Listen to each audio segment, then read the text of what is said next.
बिस्मिल्लाहिर्रहमानिर्रहीम। मेरा नाम मोहम्मद शाहिद नदीम है और एक्सेल की सीरीज़ की अगली वीडियो के साथ मैं यहाँ मौजूद हूँ। काम शुरू करते हैं। एक्सेल में मैंने ये छोटा सा एक शीट बनाई है, रिज़ल्ट शीट है। इसमें कुछ मैंने डाटा एंटर किया हुआ है।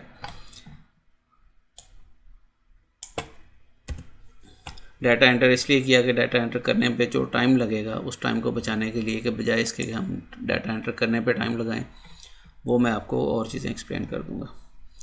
अच्छा, यहाँ पर मैंने serial number, father first name, last name, student ID और सब्जेक्ट के मार्क्स हैं और टोटल, एवरेज और रिज़ल्ट, ये कॉलम बनाए हैं। सीरियल नंबर लिखने के लिए आपको ज़रूरत नहीं है कि आप सारे सीरियल नंबर्स टाइप करें। आप सिर्फ पहले 2 नंबर टाइप करें, उसके बाद ऐसे दोनों को सिलेक्ट करके यहाँ से पकड़ के इसको नीचे ड्रैग करें।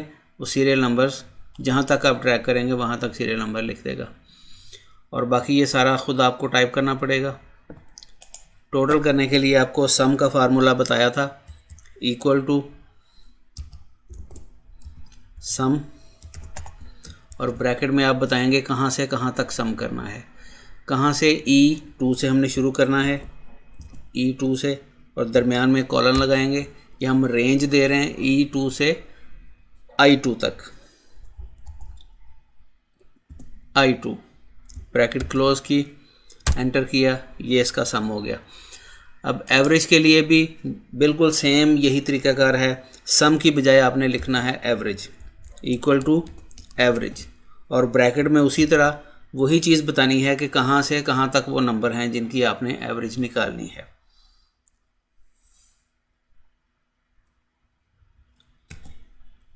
E2 से I2 तक। याद रखने वाली बात इसमें यह है कि इसमें आपने टोटल को शामिल नहीं करना, ठीक है। ये आ गया टोटल और ये आ गई एवरेज। अब रिज़ल्ट में हम इस तरह करते हैं, अगर 50% से किसी के कम मार्क्स हैं तो वो फेल होगा, अगर 50% से ज़्यादा हैं तो वो पास होगा। इसके लिए फार्मूला है इफ़ का। इफ़ का तरीकाकार ये होता है कि आप लिखते हैं इक्वल टू इफ़, इसके बाद ब्रैकेट में आप 3 चीज़ें देते हैं। पहली चीज़ होती है कंडीशन।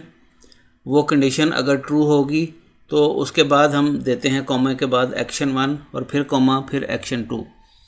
एक्शन 1 उस वक्त काम करेगा जब वो कंडीशन ट्रू होगी, और एक्शन 2 उस वक्त काम करेगा जब ये कंडीशन फॉल्स होगी।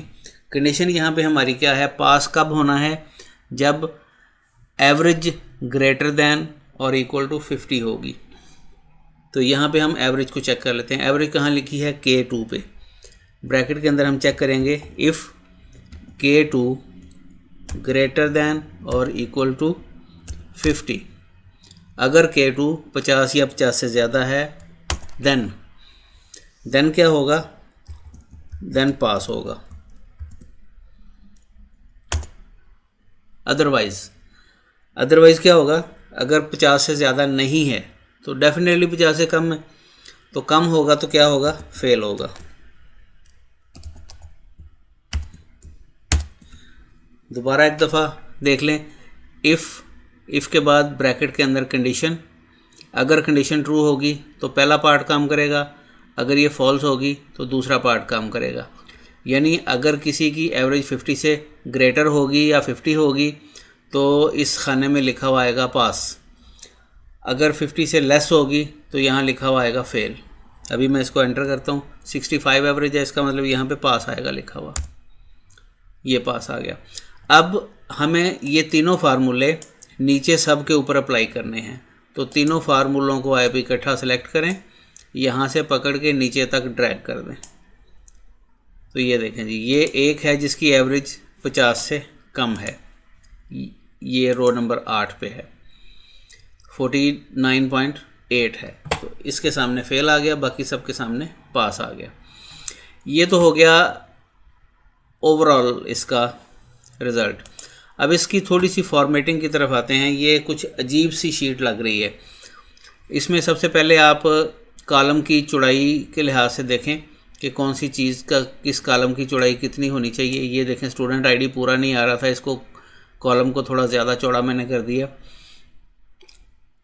आप इन सब को सिलेक्ट करें और यहाँ से इसकी अलाइनमेंट कर दें। अलाइनमेंट दो तरह की होती है, एक हॉरिजॉन्टल अलाइनमेंट, एक वर्टिकल अलाइनमेंट। आप दोनों तरह से इसको सेंटर कर दें, और ये हॉरिजॉन्टल सेंटर है और ये वर्टिकल सेंटर है।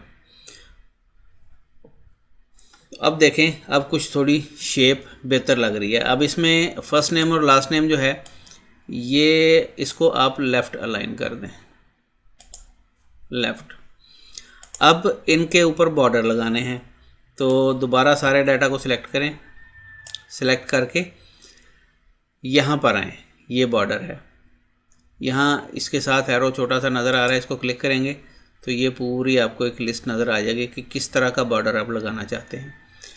मैं यहाँ पे कहता हूँ ऑल बॉर्डर, यानी सारा जितना सिलेक्टेड एरिया है सब के ऊपर बॉर्डर लगा दे, सब के खाने बना दे। तो ये देखें जी, ये हो गया। अब हेडिंग जो है वो थोड़ी डिफरेंट नज़र आनी चाहिए। हेडिंग्स को सिलेक्ट करें, हेडिंग को सिलेक्ट करने के बाद आप इसको बोल्ड कर दें। इसका आप बैकग्राउंड का कलर, ये बैकग्राउंड का कलर है, जो सिलेक्टेड एरिया होगा उसका बैक कलर यहाँ से आप चेंज कर सकते हैं। ये बैक कलर है, और ये टेक्स्ट का कलर है, जो लिखा होगा उसका कलर आप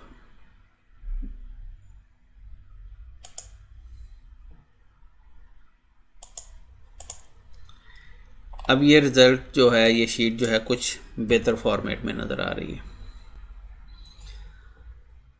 अब जिस तरह से ये एवरेज और टोटल का सम का फार्मूला लगाया, इसी तरह से कुछ और भी फार्मूले हम इस पे अप्लाई करते हैं। अब मैक्सिमम मार्क्स कितने हैं किसी भी स्टूडेंट्स के, मिनिमम मार्क्स कितने हैं, इसके लिए हम फार्मूला लगाते हैं। ये टोटल है, इस टोटल सेम जिस तरह सम का फार्मूला, एवरेज का फार्मूला, इसी तरह फार्मूला है मैक्स। मैक्स में आप उसको रेंज बता देंगे, उस रेंज के अंदर से वो जो सबसे बड़ा नंबर होगा वो आपको रिटर्न कर देगा। रेंज मैंने बताई J2 से J11 तक, यानी सारा टोटल्स का उसमें शामिल कर दिया मैंने। ये चीज़ 397 सबसे हाईएस्ट टोटल है जी, जिसका भी है। और इसी तरह आप मिनिमम के लिए इक्वल टू मिन लिखेंगे ब्रैकेट के अंदर, वैसे ही आप J2 से J11, ये मिनिमम आ गया। मिनिमम मार्क्स किसी भी स्टूडेंट के 249 हैं और मैक्सिमम मार्क्स 397 हैं। यहाँ ये देखें कि जिस जगह फार्मूला अप्लाई किया हुआ है उसके कोने पे छोटा सा आपको एक सिंबल नज़र आ रहा है, ये एक एरर शो कर रही है। ये देखें, जब आप इस पर क्लिक करेंगे तो ये आपको डिफरेंट ऑप्शंस दे रहा है। इस एरर को आपने इग्नोर कर देना है। इग्नोर कैसे करना है, सबको सिलेक्ट करें और यहाँ इस पे आके इग्नोर एरर, तो ये सिंबल चला जाएगा, ये आपका दोबारा से नॉर्मल हालत में आ गया।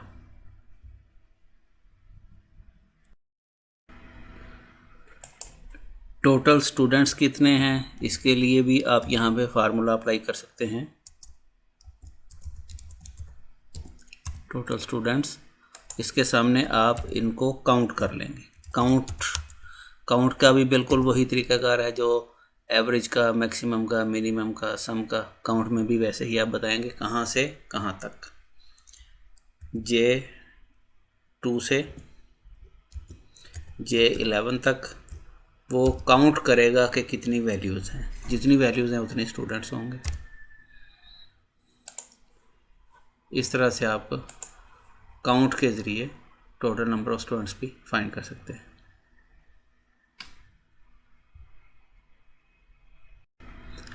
अब मैं काम करता हूँ, यहाँ पर दरमियान में मैं कोई एक रो इंसर्ट कर देता हूँ। बस यहाँ पे क्लिक किया, राइट क्लिक किया, इंसर्ट, या एक रो जो सिलेक्ट है ये पूरी रो खाली हो जाएगी, इसकी जगह पे नई खाली रो आ जाएगी। ये इसमें हम कोई और डाटा लिख देते हैं, किसी और स्टूडेंट का कोई कुछ लिख देते हैं।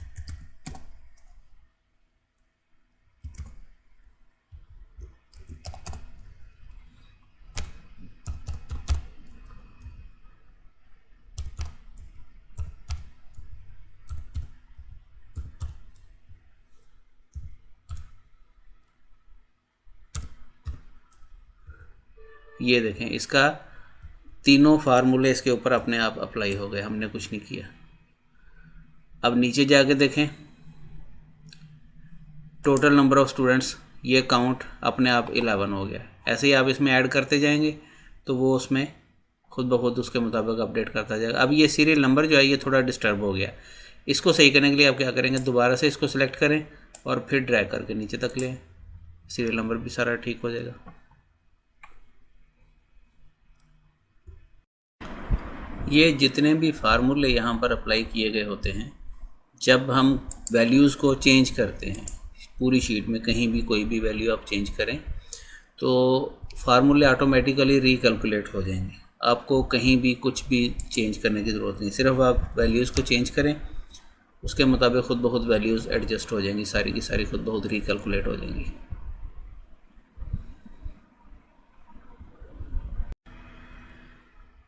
एंड पे इसको थोड़ा सा समराइज़ कर लेते हैं। आज हमने क्या कुछ सीखा। सबसे पहले हमने इसमें डाटा एंटर करना सीखा, और उसके बाद जो भी डाटा लिखा हुआ है, टेक्स्ट है या नंबर्स है, उनकी अलाइनमेंट करना सीखा, उनको लेफ़्ट राइट सेंटर या अप डाउन के लिहाज से टॉप बॉटम सेंटर करना सीखा। उसके बाद हमने इसको बॉर्डर लगाना सीखा और हेडिंग्स को फॉर्मेट करना सीखा, हेडिंग का बैकग्राउंड कलर, हेडिंग का टेक्स्ट का कलर ये चेंज करना सीखा। उसके बाद हमने कुछ फार्मूले अप्लाई किए, सम का फार्मूला, एवरेज का फार्मूला, इफ़, मैक्स, मिन और काउंट, ये 5-6 फार्मूले आज हमने सीखे हैं। तो उम्मीद है कि आप सब लोगों को बड़े अच्छे तरीके से समझ आ गई होगी। अगर किसी के कोई क्वेश्चंस हों, कोई पूछना चाहता हो तो कमेंट्स में लाजमी उसको मेंशन करें उसको, या कोई मज़ीद सजेशंस इसको बेहतर बनाने के बारे में, उसके बारे में भी हमें ज़रूर बताएं। तो बहुत बहुत शुक्रिया आप सबका, और अपना ख्याल रखिए, अपने इर्द गिर्द लोगों का ख्याल रखिए। अल्लाह हाफ़िज़।